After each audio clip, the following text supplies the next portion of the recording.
തന്നെ പിന്നെ അല്ലാതെ എത്ര ആഴ്ച മനുഷ്യൻ ഈ സിനിമ നടക്കുക. നിന്റെ കാര്യം വെച്ച് ഭയങ്കര പ്രശ്നമാട്ടോ.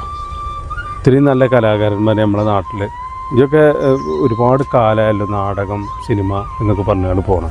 എടാ സിനിമ എന്ന് പറഞ്ഞു കഴിഞ്ഞാൽ അതൊക്കെ ഒരു യോഗമാണ്, ഒരു ഭാഗ്യമാണ്. നമ്മൾ വിചാരിക്കണ പോലെ നമുക്ക് സിനിമയിൽ അങ്ങനെ ചാൻസ് കിട്ടുമൊന്നുമില്ല, യോഗം പോലെ ഉണ്ടോ. അപ്പോൾ ഈ സിനിമയിലൊക്കെ അഭിനയിക്കാൻ പോകുന്ന ആളുകൾക്ക് പെട്ടെന്ന് സിനിമയിൽ വരുന്നുണ്ടല്ലോ. ഇപ്പോൾ മമ്മൂട്ടിൻ്റെ വാഹനം, മോഹൻലാലിൻ്റെ വാഹനം, അങ്ങനെ സിദ്ദീഖ് അങ്ങനെ.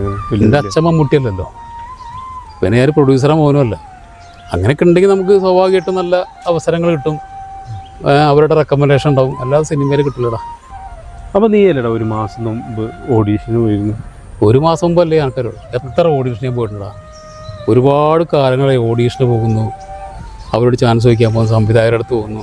ഈ ഓഡീഷനൊക്കെ പോയി കഴിഞ്ഞാൽ കുഴപ്പം തരും. അവിടെ ചെന്ന് 500-1000 ആൾക്കാർ ഇങ്ങനെ നിറഞ്ഞിട്ടുണ്ട്. അവർ നമ്മളൊരു എൻ്റെ രജിസ്ട്രേഷൻ കഴിഞ്ഞ് കഴിഞ്ഞാൽ ഉള്ളിൽ കയറി കഴിഞ്ഞാൽ പരമാവധി 30 സെക്കൻഡ് നമുക്ക് പെർഫോം ചെയ്യാൻ തരും. അതിനോട് നമുക്കൊന്നും പെർഫോം ചെയ്യാൻ പറ്റില്ല. നമ്മൾ കൈകാലം കുറച്ച് ചിലപ്പോൾ നമ്മുടെ മൂടൊക്കെ വേറെ രീതിയിലേക്ക്, എന്നിട്ടും നമുക്ക് കിട്ടൂല. അങ്ങനെ ഒരു പ്രഹസനമാണ് ശരിക്കും ഈ ഇതൊക്കെയെന്ന് പറഞ്ഞു കഴിഞ്ഞാൽ.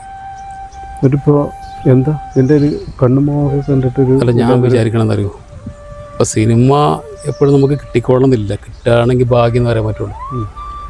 അപ്പോൾ ഈ സിനിമാക്കാരനതിൻ്റെ പേരിൽ ഇപ്പോൾ പെണ്ണ് കിട്ടാത്തൊരവസ്ഥ വരുന്നുണ്ട്. വീട്ടിൽ നിന്നും ചീത്തയും വിളിയൊക്കെ ഉണ്ട്. അതായത് അത്യാവശ്യം നല്ല റീലും കാര്യങ്ങളും. നമ്മൾ റീൽ ചെയ്തിട്ട് കാര്യമില്ല, അതിന് ചോട്ടിൽ വന്നിട്ട് അടുത്ത് പറയണ്ടല്ലേ വല്ല പണിക്കും പൊക്കോടണമെന്നൊക്കെ. അത് കേട്ടപ്പോഴേ എനിക്കൊരു തോന്നൽ, ഈ അത്യാവശ്യം പെയിൻറ്റിങ്ങും പരിപാടിയൊക്കെ ഉള്ള ആളാണല്ലോ.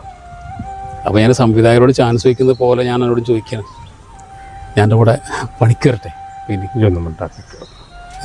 തമാശയിലടാ, കാര്യമായിട്ട് പറഞ്ഞാണ്. കാരണം എന്താ വെച്ച് കഴിഞ്ഞാൽ നമുക്കൊരു സിനിമയ്ക്ക് പോകണമെങ്കിലോ എന്തെങ്കിലും ഒരു കാലിച്ചായ കുടിക്കണം, നമ്മുടെ അടുത്ത് പൈസ വേണ്ടേ. അപ്പോൾ അതിന് മറ്റേ കമൻറ്റിൽ കേട്ട പോലെ എന്തെങ്കിലും പണിക്ക് പോയിക്കൂടാ എന്ന് ചോദിച്ച പോലെ ഒരു പണിക്ക് പോകാനൊരാഗ്രഹം. അപ്പോൾ നീ എന്നെ കൊണ്ടുപോവുകയാണെങ്കിൽ എൻ്റെ കാര്യങ്ങളൊക്കെ നടക്കുകയും ചെയ്യും. വലിയ ഉപകാരം അവിടെ. അത് സീരിയസ് ആയിട്ട് പറയാം, വളരെ സീരിയസ് ആയിട്ട് സത്യം പറയാം. സത്യമായിട്ട് ഒരു കാര്യം ചെയ്യും, ഞാൻ ആ സുഖൂനൊന്ന് വിളിക്കട്ടെ കേട്ടോ.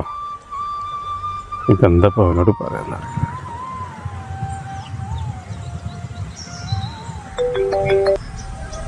ഹലോ സുഖോ, നാളത്തെ പണി എന്തായി? പണിയടാ മാമാക്കാൻ്റെ പെരിയിലേ മൂപ്പര് എന്തോ ഹോസ്പിറ്റൽ കേസും ഇതൊക്കെ പറഞ്ഞിട്ട് ആ പണി തുമ്പില്ലാതെ. അപ്പോൾ നാളെ പണിയില്ലേ? ഞാൻ നിന്നെ വിളിക്കടാ. ആയിക്കോട്ടെ, നാളെ ഞാൻ അങ്ങനെ ഓരോപ്പം പണിക്ക് പോയിക്കോട്ടോ. വലിയ സന്തോഷം.